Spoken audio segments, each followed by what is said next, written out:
ठाणे महानगरपालिका क्षेत्रात असलेल्या 37 अतिधोकादायक इमारतींमधील रहिवाशांशी संवाद साधून या इमारती तातडीने रिक्त कराव्यात असे निर्देश ठाणे महानगरपालिका आयुक्त सौरभ राव यांनी दिले आहेत.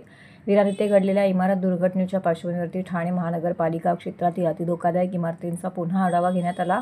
सायंकाळी झालेल्या आढावा बैठकीत आयुक्त सौरभ राव यांनी अतिधोकादायक इमारतींमधील रहिवाशांशी सातत्याने संवाद साधून त्यांना अशा इमारतीत राहण्यास असलेल्या धोक्यांची कल्पना देऊन त्या इमारती लवकरात लवकर रिक्त करून घ्याव्यात असं स्पष्ट केलं आहे. तसेच ज्या धोकादायक इमारती रिक्त करून घेऊन त्यांची तातडीने दुरुस्ती करण्याची आवश्यकता देखील आहे, त्याबद्दल रहिवाशांशी संवाद साधण्याचे निर्देशही सहाय्यक आयुक्तांना दिले आहेत.